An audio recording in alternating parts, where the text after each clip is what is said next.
Good evening students. Last લેક્ચરની અંદર આપણે chapter number 8 જે છે એના વિશેની તમામ માહિતી જે છે નીટ માટે લીધેલી હતી. આજે આપણે MCQs જે છે એ સોલ્વ કરાવવાના છે. તમને જે કંઈ મટીરિયલ આપેલું છે સાથે લઈને બેસશો તો વધારે થોડી ખબર પડશે. બરાબર છે? તો ઓકે, MCQ સોલ્વ કરીએ આપણે. સૌથી પહેલાં આપણે સામાન્ય MCQ સોલ્વ કરવાના છે, થોડાક ઇઝી પડે એવા. તો પહેલો MCQ છે, જરાક જોઈએ કે કોષરસ પટલ શેનું બનેલું છે. જનરલી શું છે કે આપણે લિપોપ્રોટીન શબ્દ યુઝ કરતા હતા NCERTની અંદર, પણ અહીંયા આપણે આન્સર જે છે એ રાખવાનો છે પહેલાં MCQ માટે કે કોષરસ પટલ જે છે એ પ્રોટીન લિપિડ તો છે, તે પણ સાથે સાથે લિપિડ કયા સ્વરૂપે છે તો કે લિપિડ ફોસ્ફોલિપિડ સ્વરૂપે છે અને કાર્બોહાઈડ્રેટ્સનું બનેલું છે. Protein phospholipid.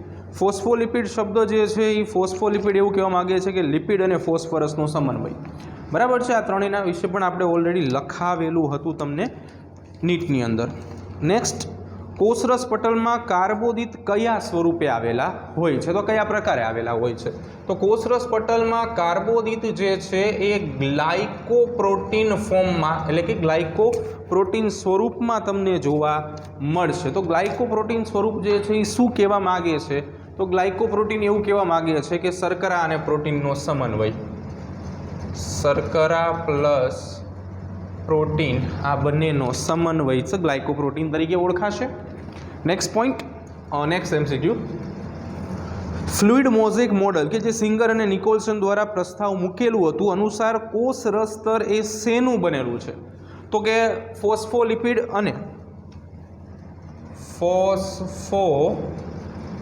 લિપિડ અને પ્રોટીનનું બનેલું છે. સાથે સાથે શર્કરા પણ છે, પરંતુ શર્કરા આપણને ઓપ્શનમાં નથી આપી. બરાબર છે?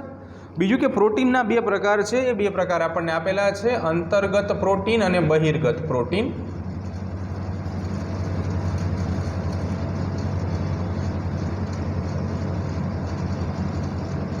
તો આવા બે પ્રોટીન સ્વરૂપ જે છે એ તમને જોવા મળશે, એટલે તમારો આન્સર જે છે એ 3 આવશે. નંબર 4 ઉપર જઈએ કે કોષરસ સ્તરની અંદર આવેલા કાર્બોદિત શામાં ભાગ ભજવે છે? જો કાર્બોદિતની વાત કરી છે તો કાર્બોદિત જે છે તમારે યાદ રાખવાનું છે, કોષીય ઓળખ જે છે એની માહિતી પ્રાપ્ત કરાવશે. એ શું કરાવશે? કોષીય ઓળખ જે છે એની માહિતી તમારી પાસેથી પ્રાપ્ત કરાવશે. નેક્સ્ટ, તો શાની હાજરીના પરિણામે, 5મો MCQ છે, કોષરસ સ્તર જે છે એ ફ્લુઇડનો અર્થ થાય તરલ રચના ધરાવે છે. 5મો MCQ છે, તો એમાં આન્સર આવશે લિપિડ. તો લિપિડ આન્સર કેવી રીતે આવ્યો છે એ સમજીએ આપણે. તો લિપિડ જે છે તમને જો યાદ હોય તો એ જલાનુરાગી પૂંછડી ધરાવે છે અને જલવિતરાગી શીર્ષ ધરાવે છે. તો આ શીર્ષ અને પૂંછડી જે છે, એક જલાનુરાગી છે, પાણી પ્રત્યે આકર્ષણશીલ છે, બીજું પાણી પ્રત્યે અપાકર્ષણશીલ છે. તો આવી પરિસ્થિતિના કારણે લિપિડ જે છે એ તરલ પ્રકૃતિ ધરાવે છે, ઘટકોને પાસ આઉટ કરી શકશે બહારથી અંદર અને અંદરથી બહાર. નેક્સ્ટ, 6થો MCQ જોઈએ તો બહુ ઇઝી MCQ છે. મધ્ય પટલમાં કયો ઘટક જે છે એ તમને વધુ માત્રામાં જોવા મળે છે? તો વનસ્પતિઓનું મધ્ય પટલ શેનું બનેલું હોય? પેક્ટિનનું બનેલું હોય છે. ઓકે, 7મો MCQ જોઈએ તો નીચેનામાંથી કઈ સીમા એટલે કે પટલ વૃદ્ધિ માટે સક્ષમ છે કે જે કોષના પરિપક્વ સાથે ધીરે ધીરે ઘટાડો પામે છે? તો આ આપણે લખાવેલું હતું કે પ્રાથમિક કોષ દિવાલ છે એ શરૂઆતમાં પ્રાથમિક પ્રકારના કોષોમાં તમને જોવા મળશે, પણ જેમ જેમ કોષની વૃદ્ધિ થશે એમ દિવાલ જે છે એ શું થશે? જીર્ણ થતી જશે, ઘટતી જશે. ઓકે, નંબર 8 ઉપર જઈએ. 8મો MCQ. પટલનો જલીય ગુણધર્મ જે છે એ ખાલી જગ્યાના કાર્ય દેખાડે છે. તો પટલનો જે જલીય ગુણધર્મ છે એ બધા જ કાર્ય દેખાડશે, એટલે કે કોષની વૃદ્ધિ કરાવશે. બરાબર છે? ગ્રોથ, પહોળાઈમાં વધારો, લંબાઈમાં વધારો કરાવશે, સંખ્યામાં પણ વધારો કરાવશે. બીજા નંબર ઉપર કોષનું વિભાજન પ્રેરશે, એકમાંથી બે કોષ કરશે. અને ત્રીજો છે અંતઃભક્ષણ, ઘટકોનું ભક્ષણ પણ કરશે. 9મા નંબરના MCQ ની વાત કરીએ કે કોષરસ સ્તર શું છે? તો કોષરસ સ્તર જે છે એ પસંદગીમાન પ્રવેશશીલ પટલ છે. તો પસંદગીમાન પ્રવેશશીલ પટલ શું કહેવા માગે છે? અમુક ઘટકોને, પસંદગીમય ઘટકોને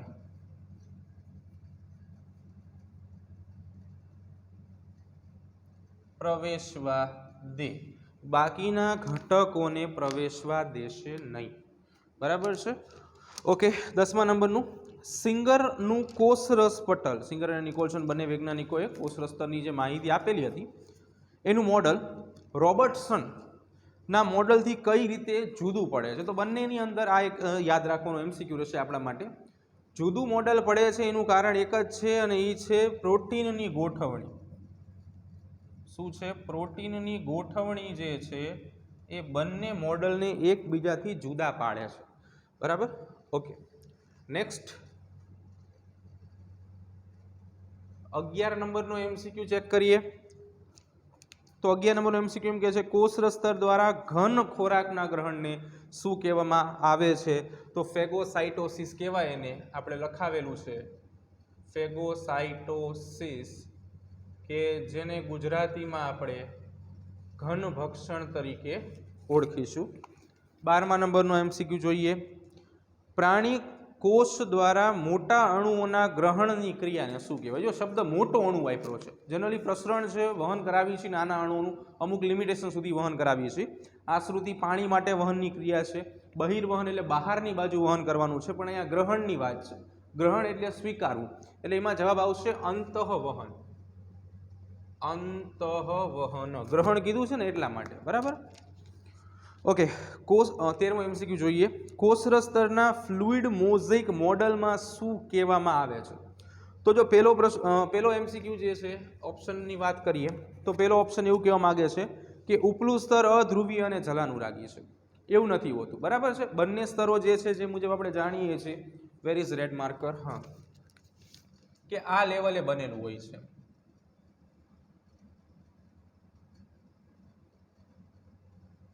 તો જલાનુરાગી અને જલ વિતરાગી આ બંને તો કોની સાથે સંકળાયેલા છે? પ્રોટીનમય લિપિડના ઘટકો સાથે સંકળાયેલા છે. બરાબર છે. તો એવું નહીં આવે. બીજા નંબર ઉપર છે ધ્રુવીય સ્તર જલ વિતરાગી છે, એ પણ નહીં આવે. બરાબર છે, ઊંધું છે. ત્રીજા નંબર ઉપર છે ફોસ્ફોલિપિડ મધ્યમાં દ્વિઆણવીય સ્તરની રચના કરે છે. રેડી. ફોસ્ફોલિપિડ શબ્દ, આ જે ભાગ છે દ્વિઆણવીય સ્તર જે છે એવું દેખાડે છે. આ છે ફોસ્ફોલિપિડનું દ્વિઆણવીય સ્તર બનાવે. એટલે આ જે છે જવાબ એ તમારા માટે સાચો પડશે. નેક્સ્ટ 14મો એમસીક્યુ. બહુ મોટો એમસીક્યુ છે. બહોળા પ્રમાણમાં સ્વીકારાયેલ ફ્લુઇડ મોઝેઇક મોડલ મુજબ કોષરસ પટલ એ અર્ધ તરલ છે. અમુક ઘટકને પસાર થવા દેશે, અમુકને નહીં. પસંદગીમાં આપણે જે વાત કરી, જ્યાં લિપિડ અને પ્રક્ષેપિત એટલે ખૂંચેલા પ્રોટીન અસ્તવ્યસ્ત ગોઠવાયેલા હોય છે. હાલના વર્ષોમાં આ મોડલમાં થોડા ફેરફાર કરવામાં આવ્યા છે. તો એના માટે કયું વિધાન ખોટું છે યાદ રાખવું પડશે એમસીક્યુ. તો પ્રોટીન લિપિડમાં દ્વિસ્તરમાં ફ્લિપ ફ્લોપ હલનચલન થઈ શકે છે. પ્રોટીનના દ્વિસ્તરમાં ફ્લિપ ફ્લોપ વહન થઈ શકે છે. માત્ર પ્રોટીનની વાત છે. જો પ્રોટીનનું એક જ સ્તર હોય, દ્વિસ્તર નથી હોતા. બરાબર છે. ફ્લિપ ફ્લોપ એટલે અંદર બહાર, એક્ઝિટ ઇન, એવા વહન જે છે થઈ શકે છે. બાકી તો લિપિડના દ્વિસ્તરમાં ઘણા બધા પ્રોટીન ગોઠવાયેલા છે, સાચું છે. કોષરસ પટલમાં આવેલા પ્રોટીન દ્વિસ્તરીય લિપિડમાં વહન પામી શકે છે, એ પણ સાચું છે. પ્રોટીન પટલમાં ડોમેઇન પૂરતું જ મર્યાદિત છે. કેટલાક ડોમેઇનનો અર્થ એવો થાય કેટલાક ક્ષેત્ર, કેટલાક પ્રાણીઓ અથવા તો કેટલાક સજીવો પૂરતું જ જે છે, કેટલાક ક્ષેત્રો પૂરતું મર્યાદિત છે.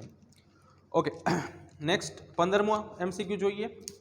તો વનસ્પતિમાં કોષરસ સ્તરનો મુખ્ય લિપિડ ઘટક કયો છે? બહુ ઇઝી પ્રશ્ન છે. ફોસ્ફોગ્લિસરાઇડ આવશે એમાં જવાબ. ફોસ્ફોગ્લિસરાઇડના બનેલા હોય. નેક્સ્ટ 16મો.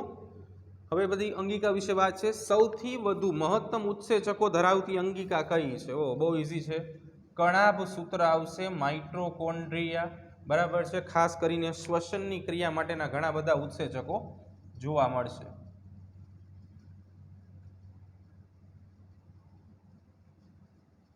વધુ ઉત્સેચકો તમને જોવા મળશે. 17મો છે કણિકા વિહીન અંતઃકોષરસ જાળ મુખ્યત્વે શાના માટે જવાબદાર છે? તો કણિકા વિહીન શબ્દ વાપરેલો છે, તો એમાં જવાબ આવશે. જો આમાં થોડોક ફેરફાર આપણે કરવાનો છે, પ્રશ્નમાં થોડીક ભૂલ છે, એટલે ત્યાં ચેન્જ કરો. કણિકામય કરી નાખો, વિહીનને કાઢી નાખો અને કણિકામય કરી નાખો, તો જવાબ આવશે પ્રોટીન સંશ્લેષણ. પાછળ પણ આપણને આ જવાબ આપેલો છે.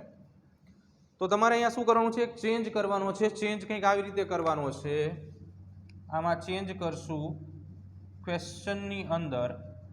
શું ચેન્જ કરશું? કણિકા વિહીનની જગ્યાએ કણિકામય લખવું. આટલો ચેન્જ જે છે તમારે લોકોએ કરવો પડશે. બરાબર છે? તો આ રાઈટ આન્સર આવી જશે. કણિકામય એટલે કે આરની વાત કરીએ છીએ, સપાટી પર રિબોઝોમ ગોઠવાયેલા હોય એટલા માટે શું કરે? પ્રોટીન સંશ્લેષણ કરે. ઓકે, નેક્સ્ટ 18મો પ્રશ્ન જોઈએ.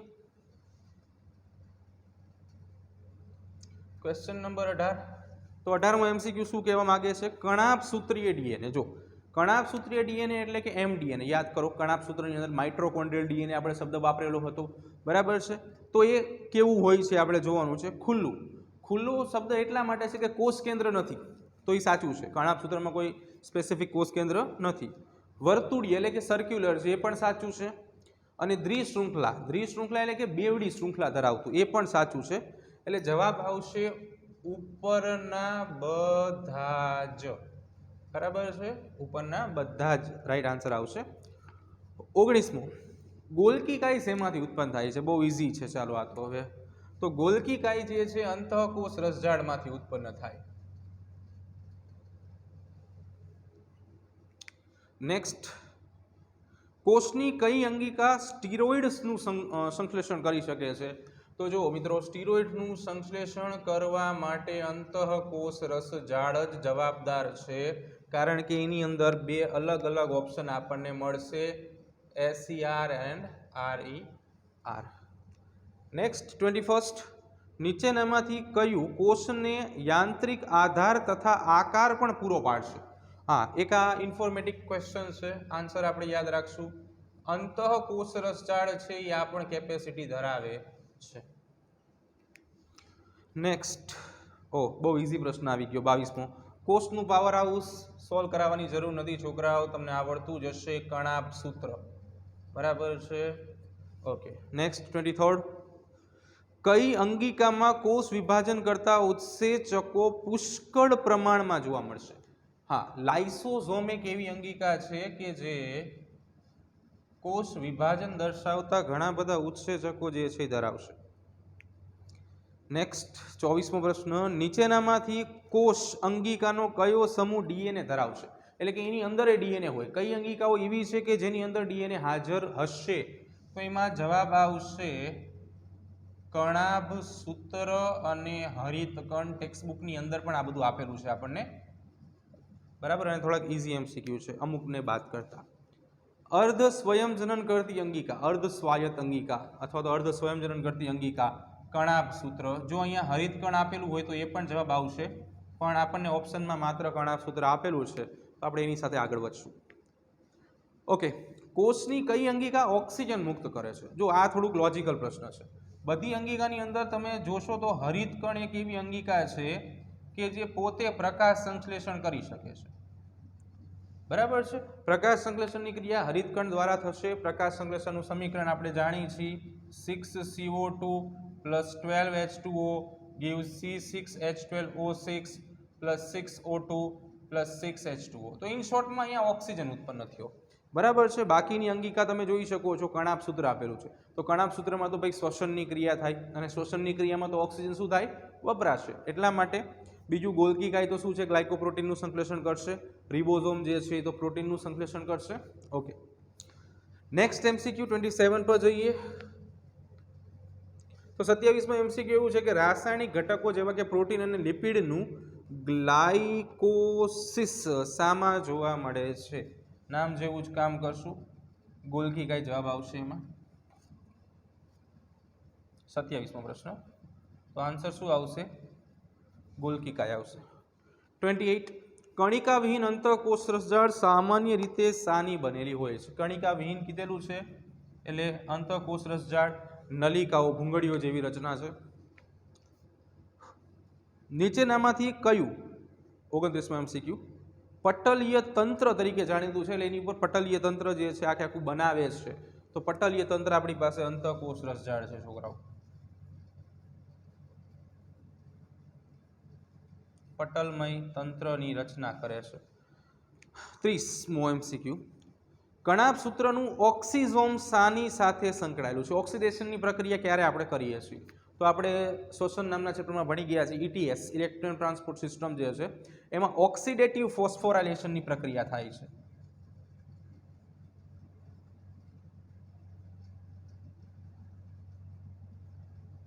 ઓક્સિડેટિવ ફોસ્ફોરાયલેશન તમે જાણો છો કે FADH2 ને NADH2 જે છે એની અંદરથી આપણે ATP જે છે એ મુક્ત કરીએ છીએ, બરાબર? તો એની ક્રિયા અહીંયા થશે. ઓકે, 31st કોના માટે, હા આ એક યાદ રાખવાનું રહેશે આપણે,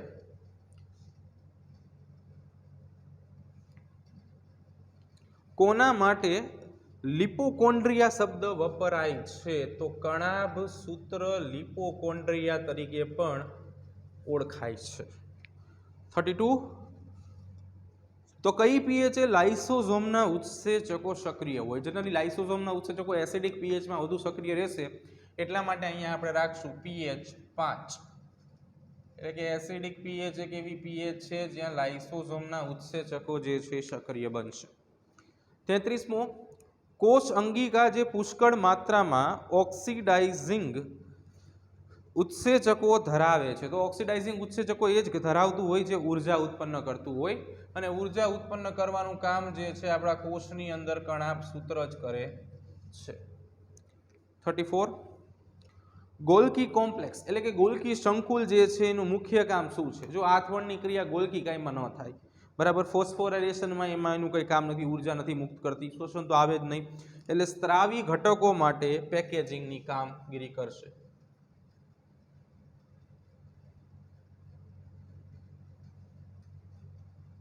35 ઓકે, અહીંયા છે પાછળ. કોષ કેન્દ્રિકા પટલનો ઉદ્ભવ શેમાંથી થશે? કોષ કેન્દ્રિકા પટલ અંતઃકોષ રસ ઝાડ બનાવશે. કોષ કેન્દ્રિકા જે છે એની ફરતે પટલમય રચના નથી હોતી, પણ આખે આખું કોષ કેન્દ્ર પટલની અહીંયા વાત કરે છે.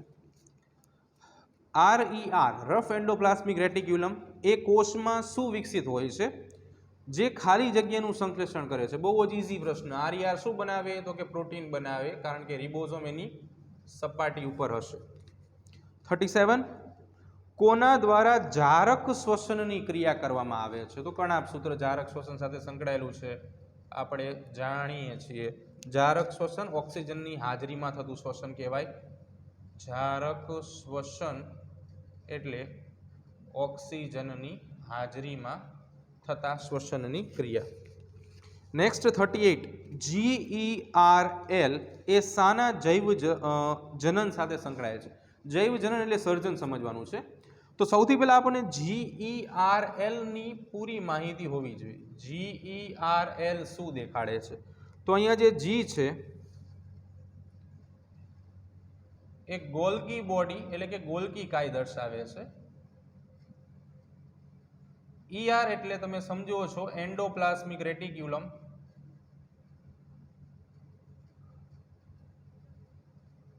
અને L જે છે એ લાઇસોઝોમ. તો આ બધાનું સર્જન જે છે 38મો પ્રશ્ન છે, બરાબર છે, તો એ લાઇસોઝોમમાંથી થશે.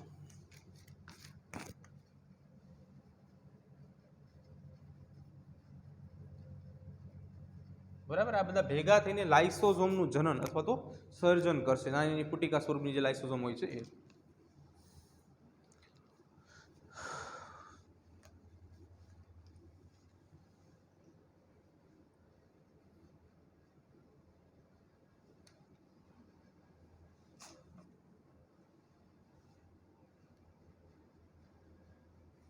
ઓકે, ચાલો આગળ વધીએ. 38 સુધી જોયું હતું ને આપણે.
ઓકે, ચાલો આગળ વધીએ.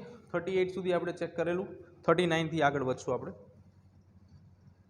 તો 39મો MCQ શું કહેવા માંગે છે, ક્યાં ગયો? હા, તો કણાભ સૂત્રમાં આવેલા આધારક દ્રવ્યને શું કહેવાય? આધારક જ કહેવાય એને, બીજું કંઈ ના કહેવાય. બરાબર, તો જવાબ આવશે આધારક. નેક્સ્ટ 40મો MCQ જોઈએ. કઈ કોષીય અંગિકા લાઇસોઝોમની રચનામાં ભાગ આપે છે? તો બે અંગિકા છે, અંતઃકોષ રસજાળ અને ગોલ્ગી ગાય. એટલે અંતઃકોષ રસજાળ અને ગોલ્ગી કાય, એટલે એક ઓપ્શન આપેલો છે 1 અને 2 બંને, તો એ જવાબ આવશે. ગોલ્ગી કોમ્પ્લેક્સ એટલે કે ગોલ્ગી સંકુલના 3 દેહધાર્મિક સ્વરૂપો કયા છે? એટલે કયા કયા સ્વરૂપે તમને જોવા મળશે કોષની અંદર? તો સિસ્ટરની, નલિકા અને પુટિકા. સિસ્ટરની સ્વરૂપે જોવા મળે, નલિકા સ્વરૂપે જોવા મળે, પુટિકા સ્વરૂપે જોવા મળે. નેક્સ્ટ, અંકુરણ દરમિયાન કોષ કઈ અંગિકાનું ફેટી એસિડનું દ્રાવ્ય કાર્બોદિતમાં રૂપાંતરણ કરે છે? અંકુરણ એટલે નવું કોષ હજી બન્યો છે એની વાત કરીએ છીએ. તો ગ્લાયકોક્સિઝોમ લખાવેલું હતું આપણે, ગ્લાયકોક્સિઝોમ અંગિકા જે છે એ આ કાર્ય કરી શકે છે. 43મું, કોષની કોષીય સગડી એટલે કે જે સળગાવવાનું, દહનનું કામ કરે છે. દહન કરીને ઉર્જા ઉત્પન્ન કરવાનું કામ માત્ર કણાભ સૂત્ર જ કરે છે. 44મું, શામાં ક્રિસ્ટી જોવા મળે છે? બહુ ઇઝી, કણાભ સૂત્રની દિવાલ પર.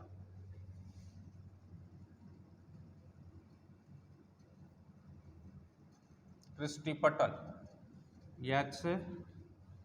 ગુડ. એકમ પટલ અંગિકા, એક જ પટલ ધરાવતી અંગિકા નીચેનામાંથી કઈ છે? લાઇસોઝોમ. બાકી બધી અંગિકાઓ જે આપી છે એ ડબલ પટલ ધરાવશે. શામાં સિસ્ટરની જોવા મળશે? અંતઃકોષ રસજાળ અને ગોલ્ગી કાય. અંતઃકોષ રસજાળ અને ગોલ્ગી કાય બેમાં સિસ્ટરની નામની રચના જે છે તમને જોવા મળશે. એક રહી ગયો લાગે છે ક્યાંક. 47, 46. ચાલો, ખાલી જગ્યા દ્વિસ્તરીય અંગિકા છે, ડબલ લેયર ધરાવતી અંગિકા જે છે એ જોવાની છે. જો એકમ પટલ અંગિકાની અંદર રિબોઝોમની લાઇસોઝોમની સાથે રિબોઝોમ પણ એડ કરજો એક, બરાબર? થોડી ભૂલ છે એમાં. અહીંયા કણાભ સૂત્ર જવાબ આવશે. નેક્સ્ટ, કણાભ સૂત્ર માટે 48મો MCQ. આમાં એક ખાલી ચેન્જ છે, ધ્યાન રાખજો. પહેલા 47 લખ્યો છે, પછી 46 છે. કયું વિધાન સાચું છે? તો કણાભ સૂત્ર જે છે કદ તથા આકારમાં ફેરફાર પામે.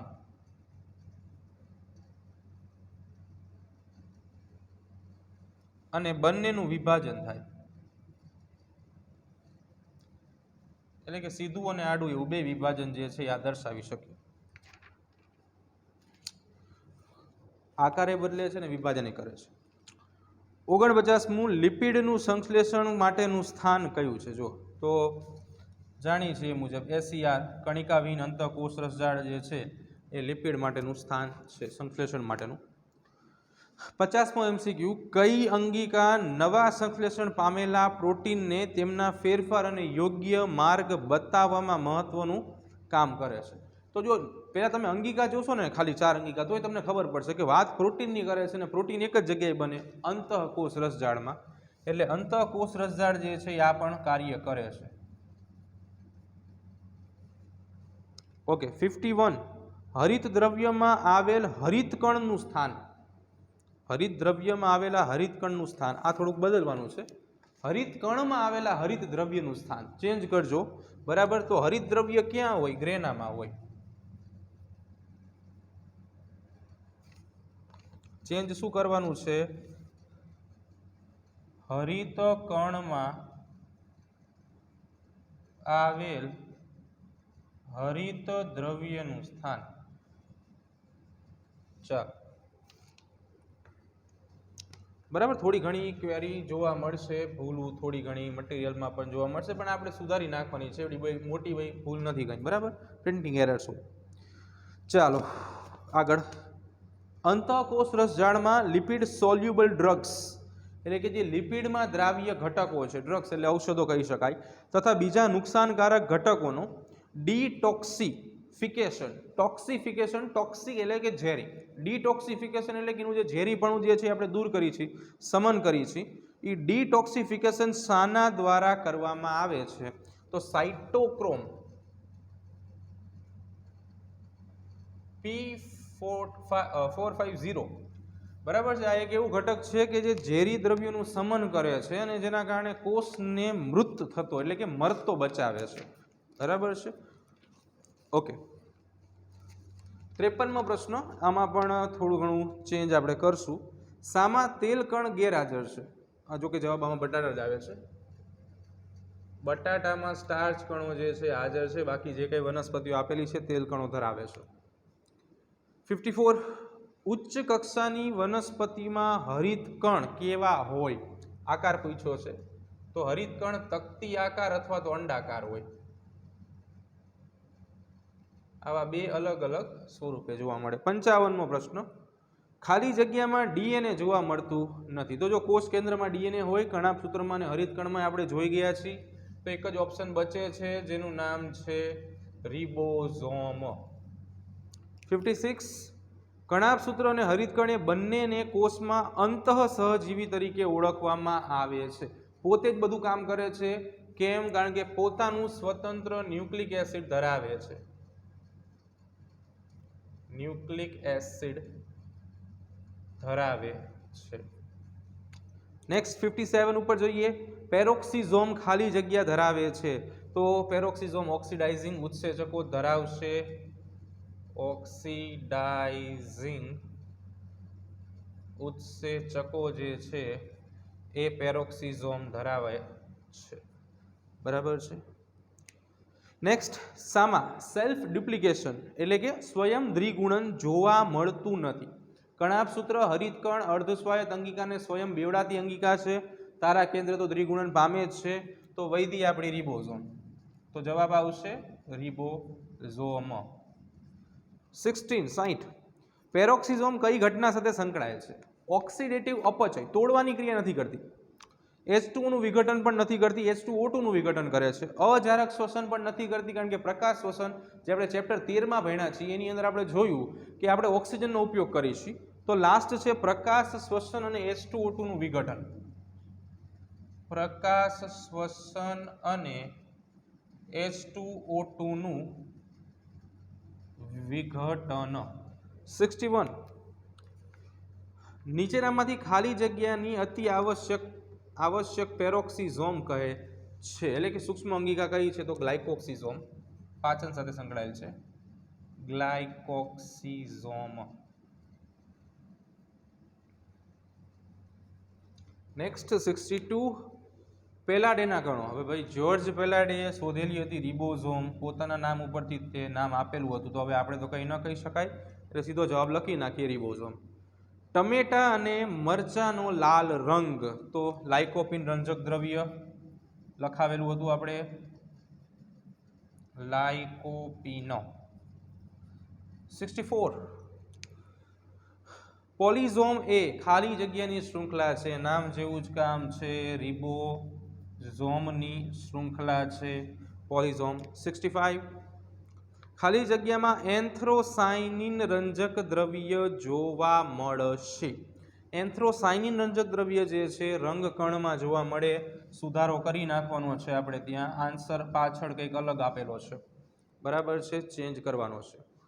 નેક્સ્ટ 66, પક્ષમોમાં આવેલું કયું પ્રોટીન સ્નાયુના માયોસિન કાર્ય સાથે સદસ્યતા ધરાવે છે? એટલે કે બંનેના કાર્ય થોડા ઘણા મેચ થાય છે. તો એમાં ડાયનિન નામનું પ્રોટીન આવેલું હોય છે, ડાયનિન, બરાબર છે. ટ્યુબ્યુલિન તો તારા કેન્દ્રમાં હોય, અને ફ્લેજેલિન જે છે એ ફ્લેજેલા કશામાં જોવા મળશે. આધાર કણિકા એ ખાલી જગ્યાનો પ્રકાર છે. 67, તો આધાર કણિકા જે છે શેનો પ્રકાર છે? તારા કેન્દ્રનો પ્રકાર છે, કેમ કે અહીંયાથી આપણે પક્ષમો અને કશા જેવી રચના બહાર કાઢી છે. 68, બહુ ઇઝી પ્રશ્ન. પ્રોકેરિયોટિકમાં રિબોસોમ 70S પ્રકારની હોય છે, જેમાં S શું દેખાડે છે? તો S દેખાડશે સ્વેડબર્ગ યુનિટ એટલે કે સ્વેડબર્ગ એકમો.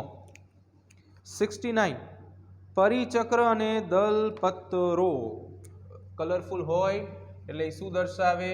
રંગકણ દર્શાવે. 70મો MCQ સૂક્ષ્મ નલિકાઓની તારા કેન્દ્રમાં ગોઠવણી કીધી છે. સમજો ખાસ, તારા કેન્દ્રમાં ફરતેની બાજુએ સૂક્ષ્મ નલિકાની ગોઠવણી કેવી રીતે હોય છે? તો 9+2 કરશું, ચેન્જ કરવાનું છે ત્યાં પણ. તારા કેન્દ્રમાં કેટલા તંતુઓ પરિધમાં ફરતેની બાજુએ લંબ સ્વરૂપે ગોઠવાયેલા હોય? તો કે ભાઈ 9 તંતુઓ. ત્રેખડો જેને આપણે કહીશું. ઓકે, કોષની સૌથી નાની અંગિકા રિબોઝોમ. નંબર 73 હરિતકણમાં રંજક કણ વિહીન ભાગ, ખાલી ભાગને શું કહેવાય? સ્ટ્રોમા કહેવાય. 74 નીચેનામાંથી કયું હરિતકણ અને કણાભસૂત્ર માટે સમાન નથી? બરાબર છે. તો પહેલો જ એવું આપણે લાગે છે બંને પ્રાણી કોષમાં. હરિતકણ પ્રાણી કોષમાં નથી આવેલું. બંને પ્રાણી કોષમાં હાજર, આ ખોટું છે. બરાબર, તારા કેન્દ્ર હાજર હોય છે, હરિતકણ ગેરહાજર હોય છે. બરાબર છે. બીજું છે તે પોતાનું જનીન દ્રવ્ય ધરાવે છે, સાચું છે.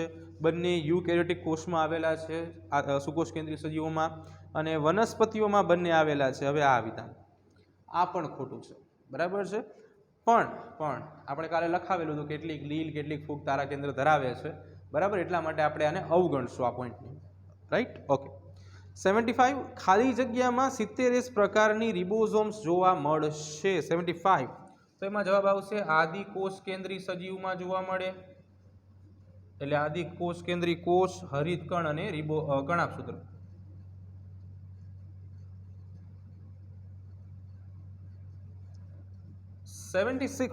છોતેરમો પ્રશ્ન જોઈએ. કોષ અંગિકા કે જેને કોષનું એન્જિન કહે છે. જો એન્જિન કોને કહેશું? રિબોઝોમને કહેશું. કેમ રિબોઝોમને કહેશું? કારણ કે રિબોઝોમ જે છે એ પ્રોટીન સંશ્લેષણનો ગુણ ધરાવે છે, અને પ્રોટીન સંશ્લેષણથી પ્રોટીન બને, અને આ પ્રોટીનથી જ કોષ ચાલે, એટલે એને એન્જિન કહેવાય. ઓકે. 77 રિબોઝોમ્સ શેનું બનેલું હોય છે? તો રિબોઝોમ બનેલું હોય RNA પ્લસ પ્રોટીનનું. બે મટીરિયલ ભેગા થઈને રિબોઝોમ બનાવે. 78 હરિતકણનો ક્રિયાત્મક એકમ. આ એક પ્રશ્ન, ક્વોન્ટોઝોમ આવશે આમાં. ક્વોન્ટાઝોમ જે છે એ હરિતકણનો ક્રિયાત્મક એકમ છે. ક્વોન્ટાઝોમ જે છે એ આપણે પ્રકાશ સંશ્લેષણ વાળા ચેપ્ટરની અંદર અભ્યાસ કરશું કે ક્વોન્ટાઝોમ શું છે, વોટ ઇઝ અ ક્વોન્ટાઝોમ. 79 પક્ષમો અને કસા બંને 9+2 સૂક્ષ્મ નલિકાની ગોઠવણી ધરાવે છે.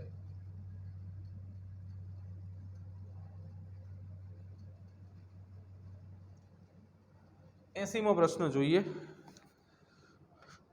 તો નીચેનામાંથી કઈ એક યુનિટ મેમ્બ્રેન એટલે કે એકમ પટલની ઉણપ દર્શાવે છે? તો જવાબ છે રિબોઝોમ અને કોષ કેન્દ્રિકા. રિબોઝોમ અને કોષ કેન્દ્રિકા એવી રચના છે કે જે શું ધરાવશે? પટલની ઉણપ ધરાવશે. ગોલ્કી કાય ખાલી જગ્યાના કાર્ય સાથે સંકળાયેલી છે. તો ગોલ્કી કાય જે છે એ ઘટકોનું સર્જન કરીને સ્ત્રાવ કરાવે. નીચેનામાંથી શામાં તમને ગ્લાયકોક્સિઝોમની હાજરી જોવા મળશે? તો જ્યાં લિપિડ હોય ને બકા, અહીંયા હાજરી જોવા મળે, એટલે કે એરંડિયાના ભ્રૂણકોષમાં.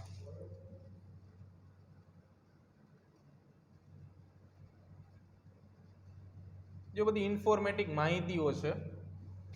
બરાબર. 83 તો જનીન સંકુલ એ ખાલી જગ્યા છે. તો જનીન સંકુલ રંગસૂત્રનો આખો સમૂહ છે. રંગસૂત્રનો સમૂહ. 84 કોષ કેન્દ્રિકા આયોજક પ્રદેશ કાલે સમજાવેલું હતું. બરાબર, ખાલી જગ્યા છે. હવે આ દ્વિતીય સંકોચન છે. આ દ્વિતીય સંકોચન એટલે કે બીજી વખત જે કંઈ રંગસૂત્રમાં સંકોચન જોવા મળે છે નિર્માણ બાદ, એ છે. 85 ખાલી જગ્યામાં કાઇનેટોકોર આવેલું હોય. હવે ભાઈ રંગસૂત્ર સિવાય કાઇનેટોકોર ક્યાંય ના હોય. 86 એક પિતૃમાંથી વારસામાં મેળવતા રંગસૂત્રનો સંપૂર્ણ સમૂહ તો એને જનીન કહેવાય બકા. શું કહેવાય? જનીન. 87 રંગસૂત્રો શેના બનેલા હોય છે? તો રંગસૂત્ર બનેલા હોય ડીએનએ ના, આરએનએ ના. પછી કાલે તમને એક વાત કરી હતી હિસ્ટોન પ્રોટીન, કે ભાઈ ન્યુક્લિયો પ્રોટીન સ્વરૂપનું જનીન દ્રવ્ય હોય ને હિસ્ટોન દેખાડે. તો ઘણાની અંદર હિસ્ટોનમય ઘટકો હાજર હોય તો એને હિસ્ટોન કહેવાય, ઘણામાં ગેરહાજર હોય તો એને નોન હિસ્ટોન કહેવાય. બરાબર. 88 રંગસૂત્રનો કયો ભાગ વ્યક્તિના વૃદ્ધત્વ તથા કેન્સર સાથે સંકળાયેલો છે? અંતઃખંડ નામની રચના રંગસૂત્રની અંદર આવેલી હોય કે જે વૃદ્ધત્વ અથવા તો જીર્ણતા અને કેન્સર જે છે એની સાથે સંકળાયેલો હોય છે. 89 રંગસૂત્રનો બિન ચીપકુ ભાગને ખાલી જગ્યા કહે છે. આ એક યાદ રાખવાનું છે, ટીલોમિયર કહેવામાં આવશે. હા,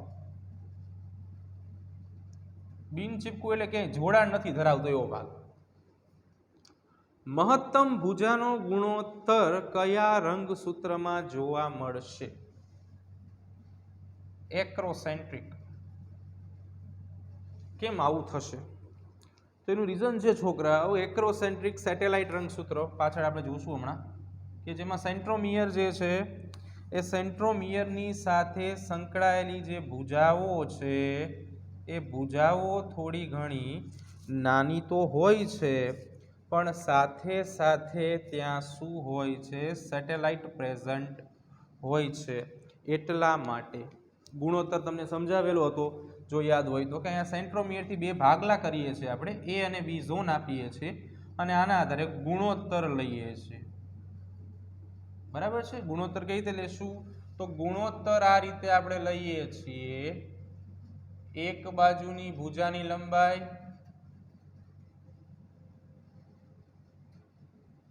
છેદમાં બીજી બાજુની ભુજાની લંબાઈ. બરાબર છે. ઓકે, ચાલો નેક્સ્ટ આગળ વધીએ. 91 ખાલી જગ્યાને પહોંચાડીને કોષ કેન્દ્ર એ કોષ રસની પ્રક્રિયાને નિયંત્રણમાં રાખે છે. આરએનએને પહોંચાડીને 11 સાયન્સમાં 12 સાયન્સમાં આપણે જોશું આના વિશે. 92 પ્રોટીન ન્યુક્લિયોપ્લાઝમિન એ શેમાં જોવા મળે છે? એટલે આમાં જોવા મળે છે. તો કોષ કેન્દ્ર છિદ્ર સંકુલ કહેવાય ને, એમાં તમને આ બધી રચનાઓ જોવા મળશે. 93 મનુષ્યના કોષમાં આ એક પ્રશ્ન જે છે ને એની અંદરથી એ યાદ રાખજો, 2.2 મીટર લાંબો ડીએનએ નો તંતુ હોય. એટલે તમને આ પ્રશ્ન પણ પૂછાય, ડીએનએ ની લંબાઈ. અને એની અંદર કેટલા રંગસૂત્ર આવેલા હોય છે? જો સંખ્યા 46 અથવા તો 23 જોડમાં હોય. બરાબર, 46 કે 23 જોડ રંગસૂત્ર આવેલા હોય છે. 94 ખાલી જગ્યામાં રિબોન્યુક્લિક એસિડ જોવા મળે છે. તો આરએનએ ક્યાં જોવા મળે છે? એટલે આરએનએ નું સ્થાન તો કોષ કેન્દ્ર અને કોષ રસ.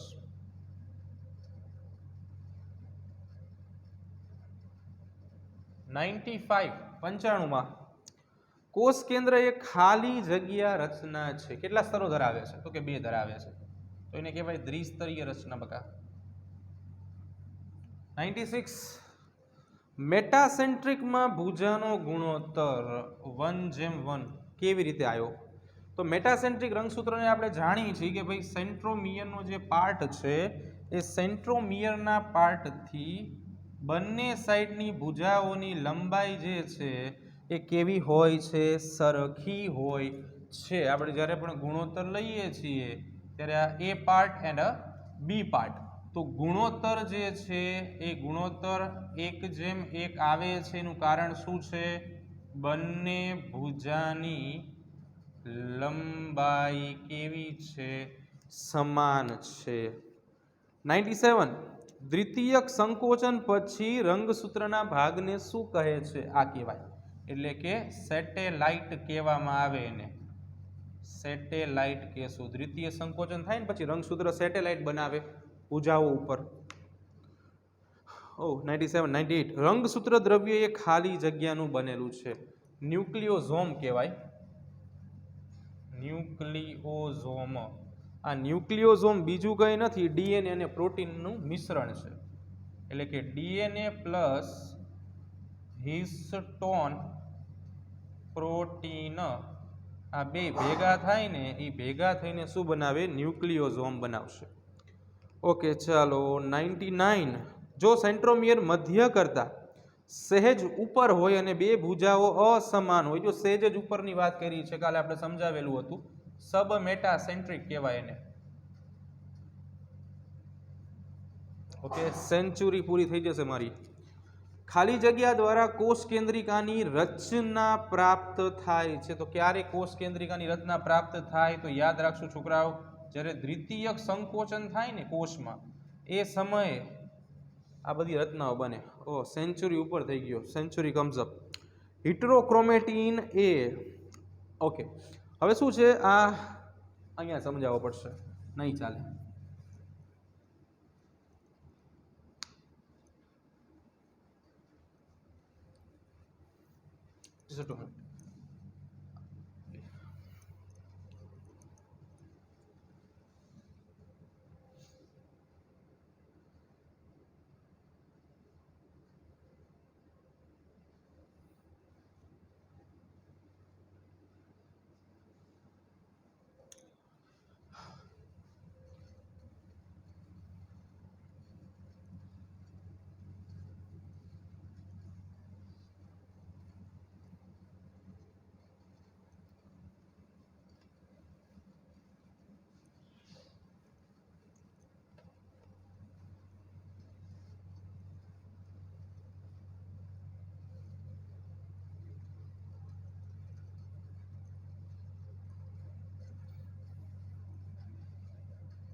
ચાલો જો હવે 101 આપણે જોતા હતા, હિટ્રોક્રોમેટિન વિશે વાત કરતા હતા, 101. તો શું છે છોકરાઓ કે જે રંગસૂત્ર છે એની અંદર જનીન દ્રવ્યની ગોઠવણીના આધારે આપણી પાસે સેન્ટ્રોમિયર હોય, આ બે ભુજાઓ હોય, તો આમાં શું છે કે રંગસૂત્રની ગોઠવણી બે રીતે થયેલી હોય. પહેલી રીતે શું હોય કે આવી રીતે અતિશય ગીચ હોય અને બીજી રીતે આવી રીતે આમ છૂટી હોય. તો અતિશય ગીચ હોય ને એટલે કે જેને આપણે ગૂંચળામય કહી છીએ, અને બીજી જે છે મુક્ત કહી છીએ અથવા તો ગૂંચળા વિહીન કહી છીએ. તો ગૂંચળામય હોય તો એને આપણે કહેશું હિટરોક્રોમેટિન, અને આને આપણે કહેશું યુક્રોમેટિન.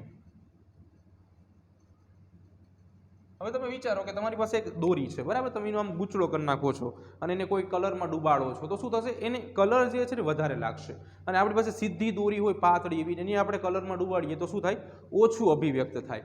એટલે હિટરોક્રોમેટિન જે છે એ ઘેરી રીતે અભિરંજિત થશે. કોઈ પણ અભિરંજકનો જ્યારે ઉપયોગ થાય ત્યારે, બરાબર છે? 101. ઓકે, 102. એક છેડા પર સેન્ટ્રોમિયર ધરાવતું રંગસૂત્ર, બિચારું એક જ છેડા ઉપર ધરાવતું તો ટીલોસેન્ટ્રિક જ છે, તમને ટેલોસેન્ટ્રિક આપેલું છે. 103. એક જનીન સંકુલ એ રંગસૂત્રના કયા પ્રકારનો સમૂહ છે? એક શબ્દ વાપર્યો છે એટલે એકકીય કહેવાય, જેને આપણે સિંગલ એન તરીકે ઓળખીએ છીએ. 104. રંગસૂત્રનો એ ભાગ કે જે ત્રાક તંતુઓ સાથે જોડાઈ શકે છે, તો કાઇનેટોકોર જોડાય, બરાબર છે? પણ અહીંયા સેન્ટ્રોમિયર જવાબ આવશે, કેમ કે કાઇનેટોકોર ક્યાં આવેલા હોય? સેન્ટ્રોમિયર ઉપર આવેલા હોય, બરાબર? 105. કોષ કેન્દ્ર વિહીન કોષ ખાલી જગ્યામાં જોવા મળશે, તો ચાલની નલિકા, અહીંયા ગાળણ નલિકાના સભ્ય કોષો કીધું છે, ગાળણ નલિકાના સભ્ય કોષમાં જોવા મળશે. 106. સુકોષ કેન્દ્રીય રંગસૂત્રનું ટીલોમિયર ખાલી જગ્યાની નાની શૃંખલા ધરાવે છે, તો એમાં ગ્વાનિન યુક્ત ઘટકો જોવા મળશે. ગ્વાનિન નાઇટ્રોજન બેઝ છે, બરાબર છે? ગ્વાનિન યુક્ત પુનરાવર્તકો.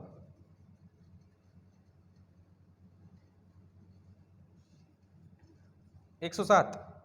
જો તમને તમારા વર્ગમાં, હવે જો આ પ્રશ્ન જે છે આપણે સ્કીપ કરવાનો છે કેમ કે કોષ વિભાજનનો છે છોકરાઓ, બરાબર છે, એટલા માટે જવાબ એમાં હું તમને કહી દઉં, ભાજનોત્તર અવસ્થા આવશે, એમાં બધું વ્યવસ્થિત દેખાય. પણ આ આપણે ચેપ્ટર 10 ચાલે ને પછી બહુ સારી રીતે સોલ્વ કરી શકીએ. 108. સેટ રંગસૂત્ર. ઓકે, સૌથી પહેલા સેટ રંગસૂત્ર શું છે? તો સેટનો અર્થ થાય સેટેલાઇટ, જે તમને જોવા મળશે એક્રોસેન્ટ્રિકમાં. કયા રંગસૂત્રમાં જોવા મળશે? એક્રોસેન્ટ્રિકમાં જોવા મળશે. રંગસૂત્ર ખાલી જગ્યા ભાગ ધરાવે છે. તો છોકરાઓ એક્રોસેન્ટ્રિક રંગસૂત્ર જે છે ને એ હિટરોક્રોમેટિન ધરાવે. હિટરોક્રોમેટિનનો વધુ ભાગ જે છે એ ધરાવશે. બરાબર. ઓકે, 108 પર પહોંચ્યા છીએ આપણે. 109 ઉપર જઈએ. અહીંયા છે.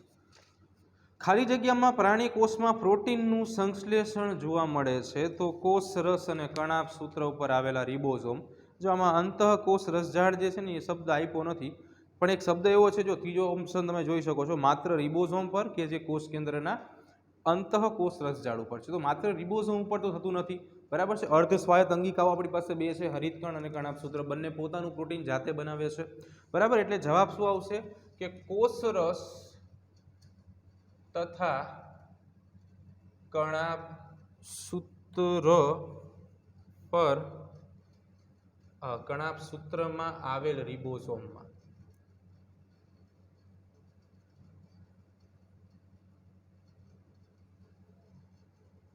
બરાબર છે. જો બાયોલોજીમાં નીટમાં આવું ઘણું બધું હોય કે 100% એમસીક્યુ આપણે જે ઓપ્શન હોય ને એ સાચા હોય ને એટલે આપણે ટીક કરવાના હોય, બરાબર. એટલે આ વસ્તુ ધ્યાન રાખવાની છે ખાસ. નેક્સ્ટ 110. ટીલોમરેઝ ઉત્સેચકનું નામ છે, શું કરે છે? તો એ ઉત્સેચક એ શું છે? તો ટીલોમરેઝ ન્યુક્લિક એસિડમાં જોવા મળે છે, એટલે એ રિબો ન્યુક્લિક પ્રોટીન છે. શું છે એ? રિબો ન્યુક્લિયો પ્રોટીન છે. ઓકે, લાસ્ટ એમસીક્યુની વાત કરીએ આપણે. તો જો સૌથી પહેલાં આકૃતિ આધારિત એમસીક્યુ અમુક આપણને આપેલા છે. તો પહેલો એમસીક્યુ જે છે થાય એટલા કરાવી દઈએ. આમાં કોષરસ પટલ આપેલું છે, તમને દેખાડેલું છે, એ અને એ થી ઈના ભાગો છે, બરાબર છે. તો એમાંથી કયો સાચો ભાગ દેખાડેલો છે, એના કાર્ય પૂછેલા છે. તો જો તમે બી જોઈ શકો છો, બી ભાગ જે છે એ શર્કરાના ઘટકોની રચના દેખાડેલી છે.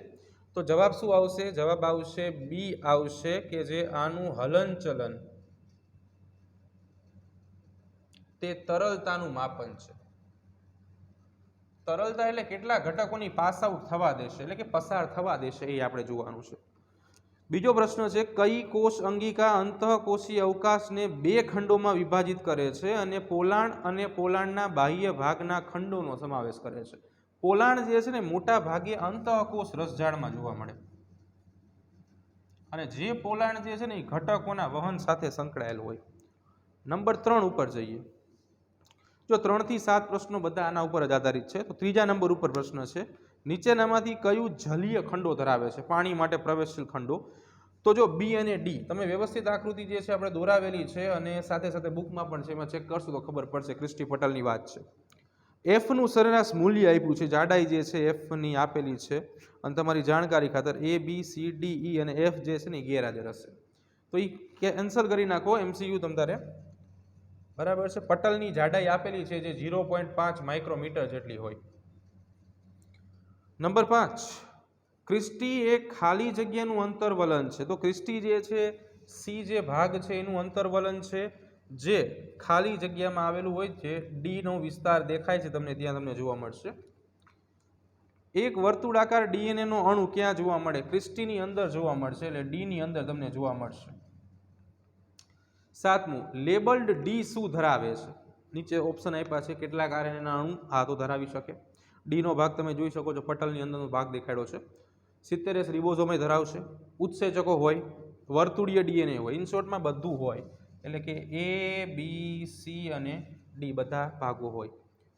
8મું, તો તમને ઓપ્શન આપેલા છે, કણિકામય રચના છે. જ્યોર્જ પેલાટે દ્વારા સૌપ્રથમ અવલોકન કરવામાં આવેલું હતું ઇલેક્ટ્રોન માઇક્રોસ્કોપમાં. આરએનએ અને પ્રોટીનના બનેલા હોય અને કોઈ પણ પટલમાં કોઈ પણ પટલથી આવૃત હોતા નથી. તો આ અંગિકા કઈ છે? તો એ અંગિકા બીજી કઈ નહીં, રિબોઝોમ છે. તો નંબર 8 ઉપર આપણે રાખશું રિબોઝોમ. નંબર 9 ઉપર વાત કરીએ, તારાકાય અને તારા કેન્દ્રના સંદર્ભમાં ખોટું વિધાન શોધ. તો તારાકાય એ અસ્પષ્ટ પરિતારા કેન્દ્રીય દ્રવ્ય વડે ઘેરાયેલો હોય છે. તારા વર્તુળ, જેને આપણે કાલે કીધું હતું.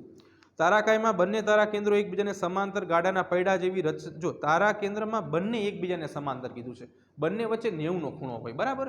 એટલે સમાંતર ન કહેવાય, એટલે આપણે બી એક આવશે ખોટો. તારા કેન્દ્ર એ અચોક્કસ જગ્યાએથી પરિધીય ટ્યુબ્યુલિનની બનેલી નલિકાઓ ધરાવે છે. અચોક્કસ નહીં, ફરતેની બાજુએ હોય, બરાબર છે. એટલે અહીંયા આવશે સી. બીજું છે, તારા કેન્દ્ર મધ્યસ્થ પ્રોટીનના દંડનો બનેલો છે. વાત સાચી છે. પ્રોટીનના બનેલા અરીય આરાઓ દંડથી જોડાયેલા હોય છે. રાઈટ, બરોબર છે, બરાબર. તો આ બે ખોટા છે. નંબર 10 ઉપર જઈએ. નાની નલિકાઓ ધરાવે છે, પટલ વડે આવૃત છે, ઉત્સેચકો ધરાવે છે, વનસ્પતિ અને પ્રાણીઓમાં પણ હાજર છે. તો એ સૂક્ષ્મકાય હોય, બરાબર છે. નંબર 11, નીચે આપેલા કયા એક કોષ કે જે ખુલ્લું ડીએસ વર્તુળ ડીએનએ ધરાવે છે?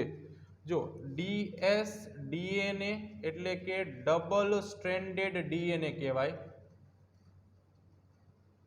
દ્વિશૃંખલીય ડીએનએ કહેવાય.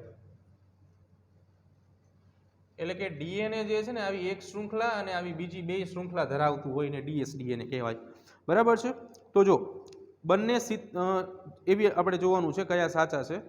એટલે આ અંગિકા માટે 70S અને 80S રિબોઝોમ ધરાવે છે. સિબોઝોમ છે, સુધારીને રિબોઝોમ કરી નાખજો.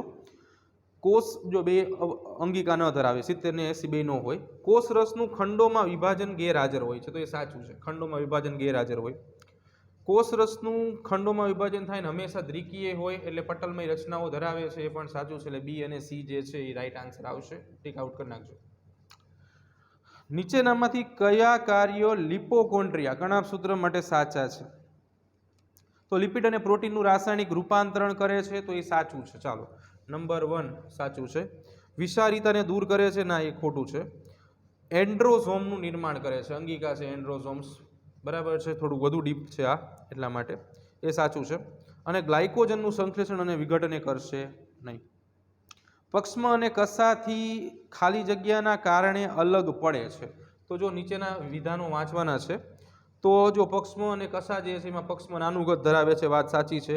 તેમાં તાલબદ્ધ હલનચલન થતું નથી, એ ખોટું છે. વ્યવસ્થિત હલનચલન થાય છે.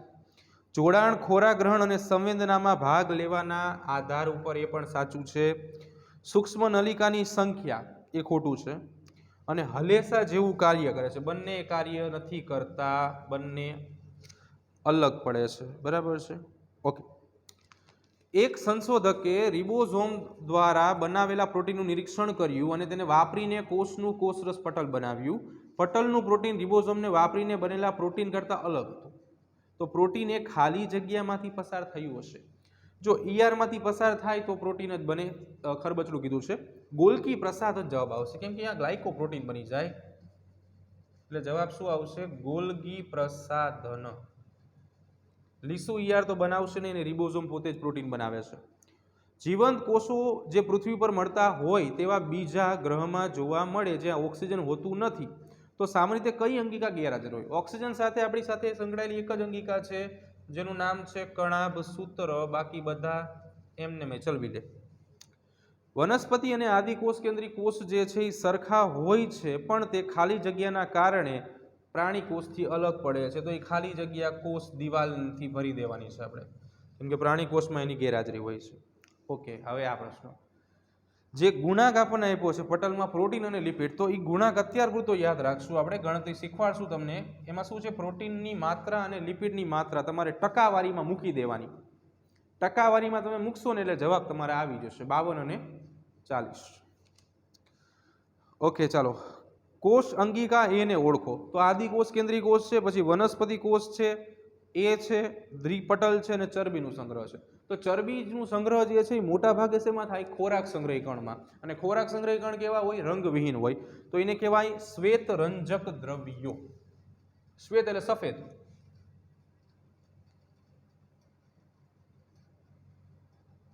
રંજક કણ શબ્દ આપ્યો છે આપણને.